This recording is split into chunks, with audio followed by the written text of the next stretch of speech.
ഇന്ന് ലഞ്ച് ബോക്സിലത്തേക്ക് വേണ്ടി ഒരു ക്യാബേജ് തോരനാണ് കേട്ടോ. വളരെ സിമ്പിളായിട്ട് പെട്ടെന്ന് തയ്യാറാക്കാൻ പറ്റിയ ഒരു തോരൻ. അപ്പോൾ ചട്ടി അടുപ്പത്ത് വെച്ചിട്ടുണ്ട്. ചട്ടി നല്ലോണം ചൂടായി. ഇതിലേക്ക് കുറച്ച് വെളിച്ചെണ്ണ ഒഴിച്ചു കൊടുക്കുക. തോരനൊക്കെ സാധാരണ ചെയ്യുമ്പോൾ വെളിച്ചെണ്ണ ഉപയോഗിച്ച് ചെയ്യുന്നതായിരിക്കും ടേസ്റ്റ് കുറച്ച് കൂടുതൽ. എണ്ണ ചൂടായിട്ടുണ്ട്. ഇനി ഇതിലേക്ക് കുറച്ച് കടുക് ഇട്ട് കൊടുക്കാം കേട്ടോ.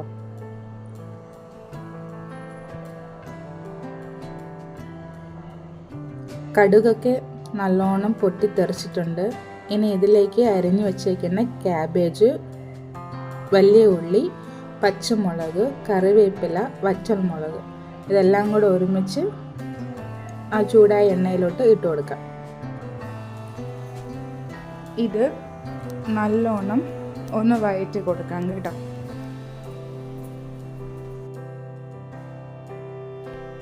സാധാരണ ക്യാബേജ് മേടിക്കുമ്പോൾ ക്യാബേജിനൊരു പ്രത്യേക ഒരു മണം ഉണ്ടാവും.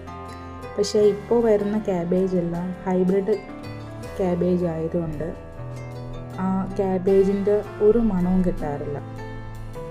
അപ്പോൾ ഇത് നന്നായിട്ടൊന്ന് വഴറ്റി കൊടുക്കാം കേട്ടോ.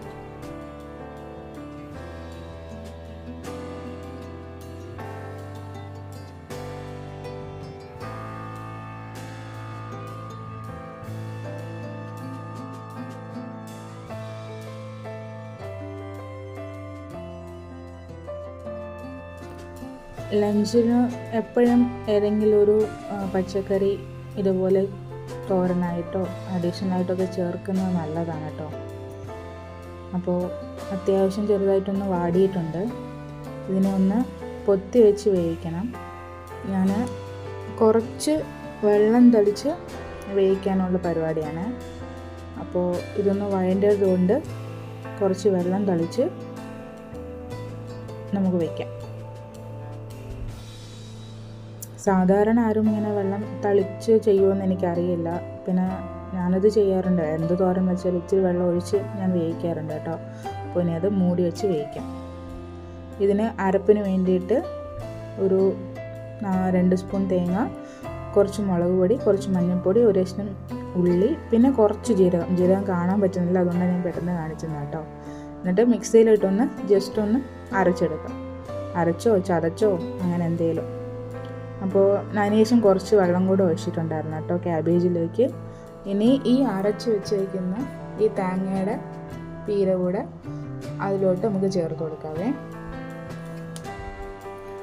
ഇടയ്ക്കിടയ്ക്ക് എൻ്റെ ക്യാമറ സ്റ്റാൻഡ് ആടുന്നതുകൊണ്ടാണ് ഈ ഷേക്ക് വരുന്നത് കേട്ടോ. അരച്ച് വെച്ച അരപ്പ് കൂടെ ചേർത്തിട്ടുണ്ട്. കുറച്ച് വെള്ളം കൂടെ അതിലുണ്ട് കേട്ടോ ക്യാബേജിൽ. അപ്പോൾ ആ വെള്ളത്തിൻ്റെ ഇതും കൂടെ വെച്ച് ഈ തേങ്ങ ഒന്ന് നന്നായിട്ട് വെന്ത് കിട്ടും. ഒരു 5 മിനിറ്റ് ഞാൻ അടച്ചു വെച്ചിട്ടുണ്ടായിരുന്നു. ഇനി അത് തുറന്ന് ഇതിൽ ചെറിയൊരു ഈർപ്പം കൂടെ ഉണ്ട് കേട്ടോ.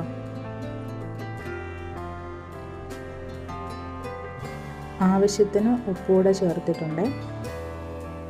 വഴറ്റാൻ സമയത്ത് ഞാൻ ഉപ്പ് ചേർക്കില്ല. ഞാൻ സാധാരണ തോരൻ വെച്ച് അവസാനം എന്താ പറയുക തോർത്തിയെടുക്കാൻ സമയമാകുമ്പോഴത്തേനൊക്കെയാണ് ഞാൻ ഉപ്പിടാറുള്ളത്.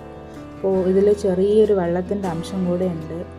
നന്നായിട്ട് തോർത്തെടുത്തിട്ടില്ല എന്നുണ്ടെങ്കിൽ എന്താ പറയുക കുഴഞ്ഞിരിക്കുന്നത് പോലെ ആയിപ്പോകും. അതുകൊണ്ട് കുറച്ച് തീ കൂടെ ഒന്ന് കൂട്ടിയിട്ടിട്ട് നന്നായിട്ടൊന്ന് എന്താ പറയുക ഇതേപോലെ ചിക്കിയെടുക്കാം.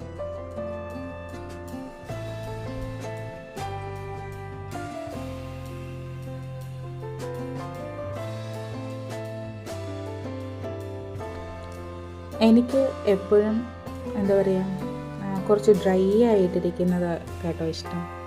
കാരണം ചോറിൻ്റെ പുറത്ത് വയ്ക്കുമ്പോഴത്തേനും ഈ എണ്ണയുടെ അംശം ഉണ്ടെങ്കിൽ ചോറ്റുപാത്രത്തിന് താഴെ പോയി നിൽക്കും ഈ എണ്ണയുടെ ഇതുണ്ടെങ്കിൽ, ഒരു ഈർപ്പം ഉണ്ടെങ്കിൽ കേട്ടോ. അതുകൊണ്ട് ഞാൻ സാധാരണ മാക്സിമം നല്ലോണം ഈ എന്താ പറയുക കുറച്ച് നന്നായിട്ടൊന്ന് ഡ്രൈ ചെയ്ത് എടുക്കാറാണ് ചെയ്യാറുള്ളത്.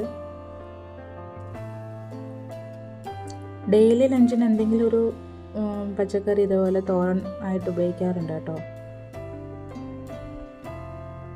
അവസാനത്തെ പരിപാടിയാണ്. അപ്പോൾ അതിൽ വെള്ളമെല്ലാം നന്നായിട്ട് വറ്റിയിട്ടുണ്ട്. വറ്റി നല്ലവണ്ണം തോർത്തി എടുത്തിട്ടുണ്ട് കേട്ടോ. അതിലുണ്ടായിരുന്ന വെള്ളത്തിൻ്റെ എല്ലാ ഈർപ്പം എല്ലാം പോയിട്ടുണ്ട്. വളരെ പെട്ടെന്ന് തയ്യാറാക്കാവുന്നതേ ഉള്ളൂ. സാധാരണ ഞാൻ എന്താ പറയുക, ഒന്നുമില്ല പറയാൻ. അപ്പോൾ തോരൻ്റെ പരിപാടി കഴിഞ്ഞിട്ടുണ്ട്. ഇനി പ്രത്യേകിച്ചൊന്നുമില്ല, നന്നായിട്ട് ഡ്രൈ ആയിട്ട് കിട്ടിയിട്ടുണ്ട്. അപ്പോൾ ക്യാബേജ് തോരൻ ലഞ്ച് ബോക്സിലേക്ക് എത്താനായിട്ട് റെഡി ആയിട്ടുണ്ട് കേട്ടോ. മൂടി വെച്ചേക്കാം.